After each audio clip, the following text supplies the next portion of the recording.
نحمده ونستعينه ونستغفره ونؤمن به ونتوكل عليه ونعوذ بالله من شرور أنفسنا ومن سيئات أعمالنا من يهده الله فلا مضل له ومن يضلل فلا هادي له ونشهد أن لا إله إلا الله وحده لا شريك له والذي لا ضد له ولا ند له لا مثل له ولا مثيل له لا وزير له ولا والد له وهو الوحيد الفرد الصمد لم يلد ولم يولد ولم يكن له كفوا أحد ونشهد أن سيدنا ونبينا وحبيبنا وبشيرنا ونذيرنا وطبيبنا وطبيب أرواحنا محمد عبد الله رسوله فقد قال الله تعالى في كلامه المجيد وفي فرقانه الحميد الحمد لله মেহে মোহতারাম ভাই দুস্থ বুজুর্গ হাজিরিন, মহান আল্লাহ পাকের দরবারে লাখ শুকরিয়া যে আল্লাহ পাক আমাদেরকে এই দুনিয়ার জমিনে হায়াতে তৈবা দিয়ে পাঠাইছেন।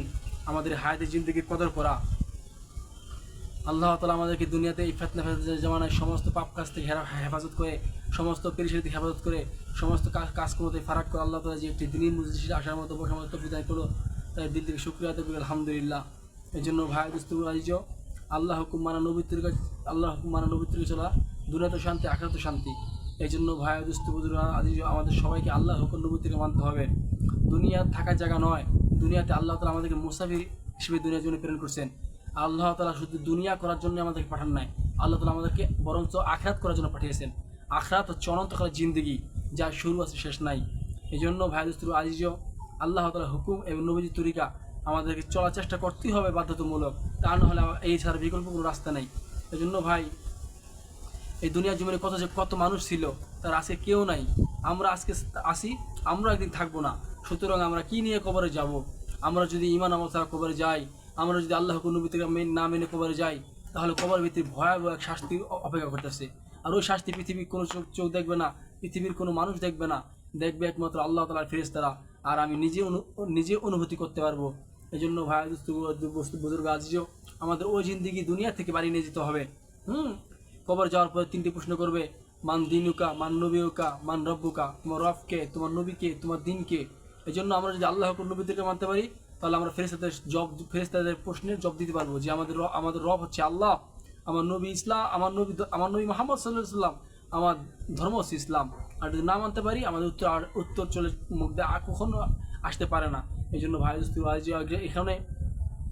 এখানে আমাদের প্রশ্ন হচ্ছে, আমরা কতটুকু প্রস্তুত, আমার প্রস্তুতি কতটুকু, আমি কি নিয়ে কবরে যাব। এই জন্য সমস্ত আমলে পাবন্দি করা। আল্লাহ রাব্বুল আলামিন পবিত্র কোরআনে বলেছেন, কুল্লুকুন খাত্তাউন, তোমরা সবাই গুনাহগার, গুনাহ ছাড়া দুনিয়া জীবনে কি মানুষ নাই। নবীজিও বলছেন কুল্লুকুন খাত্তাউন, তোমরা সবাই গুনাহগার, গুনাহ ছাড়া একটু দুনিয়া থেকে মানুষ নাই। এই জন্য আমরা যদি গুনাহ নিয়ে কবরে যাই, তাহলে ভয়াবহ শাস্তি ভয় করতেছে। আর আমরা যদি গুনাহ দুনিয়া জীবনে মাফ করে, গুনাহকে দুনিয়া জীবনে ঝরে, গুনাহকে পয়পুষে করে আমরা যদি পাক পবিত্র অবস্থায় আমরা যদি এমন কবর যেতে পারি, তাহলে আমাদের চির সুখের ঘর জান্নাত ঠিকানা অপেক্ষা করতেছে। এই জন্য বলছে আল্লাহ কোরআনে বলছে যে সমস্ত মানব জাতি, তোমরা পুরোপুরি মুসলমান না হইয়া কবরে কেউ আসো না, পুরোপুরি মুসলমান হবে আমাদেরকে। এখন আজকে আমরা নামাজ পড়ি সুদ খাইতেছি, নামাজ পড়ি ঘুষ খাইতেছি, নামাজ পড়ি গীবত করতেছি, নামাজ পড়ি চুগলখড়ি করতেছি, নামাজ পড়ি লোভ করতেছি, নামাজ পড়ি হিংসা করতেছি, নামাজ পড়ি অহংকার করতেছি, তাহলে আমাদের নামাজ হচ্ছে না। রাসূলুল্লাহ সাল্লাল্লাহু আলাইহি ওয়াসাল্লাম বলছেন, সে ব্যক্তি কাঙ্ক্ষিত মানে নামাজ পড়তে পারতেছে না, যে নামাজ তাকে পাপ কাজ থেকে ফিরায় না। এই জন্য আমাদেরকে সমস্ত পাপ কাজ থেকে ফিরতে হবে। এই জন্য নামাজ হইতেছে, এই জন্য ভাই আমাদেরকে নামাজ তো ওই নামাজ পড়তে হবে যেভাবে রাসূলুল্লাহ সাল্লাল্লাহু আলাইহি ওয়াসাল্লাম নামাজ পড়ছেন এবং সাহাবীদেরকে নামাজ শিক্ষা দিয়েছেন। এই জন্য মেহনত করে আমাদের নামাজ যোগ্যতা লাভ করা। সাহাবীরা 2 রাকাত নামাজের দ্বারা মরা গাথা চিন্তা করে ফেলেছেন এবং মৃত মানুষকে জীবিত করে ফেলেছেন না 2 রাকাত নামাজের দ্বারা। আর আজকে আমরা নামাজ পড়তেছি, আল্লাহ তাআলা ওয়াদা রাখছেন যে ব্যক্তি নামাজ পড়বে আল্লাহ তাআলা তাকে কতগুলো পুরস্কার দিবে। সে পুরস্কারের মধ্যে 5টি পুরস্কার হচ্ছে, প্রথম পুরস্কার রিজিকের পেরেশানি দূর করে দিবে। আজকে আমরা নামাজ পড়তেছি, আমাদের রিজিকের পেরেশানি দূর হইতেছে না। আর ওই 4টি পুরস্কার কী হবে যে বলছে যে কবর আযাব দূর হয়ে যাবে, ডান হাতে আমল নামা দিবে, বিজনেসে কুসের পর দেবে, বিনা হিসাবে জানাত দিবে। এখন ওইরকম নামাজ আমাদের মেহনতকে পড়তে হবে। কারণ সাহাবীরা যখন নামাজ পড়তো, সাহাবীদেরকে তীর নিক্ষেপ করছে কাফের মুশরিকরা, তাও যে তীর এক দিকটা নিক্ষেপ করছে আরেক দিকটা বের হয়ে গিয়েছে, কিন্তু নামাজ থেকে তারা একটু তারা নামাজ থেকে এমন সরে যায়নি, তারা এমন নামাজ থেকে তারা একটু বিলম্ব হয়নি, তারা সবাই নামাজে অটল ছিলেন। আমাদের ওইরকম নামাজ পড়তে হবে। এই জন্য ভাই দোস্ত আমাদের এই ঈমান আমল শিখতে হবে। একজন ড্রাইভার যদি গাড়ি ড্রাইভিং না শিখে গাড়ি চালাতে যায়, গাড়ি অ্যাক্সিডেন্টের সম্ভাবনা আছে কি আছে না?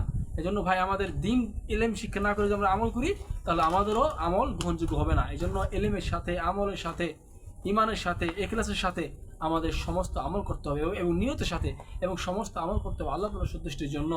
এজন্য ভাই আসবেও আল্লাহ পাক আমাদেরকে দুনিয়া জীবনে পাঠিয়েছেন এই হায়াতকে কাজে লাগানোর জন্য।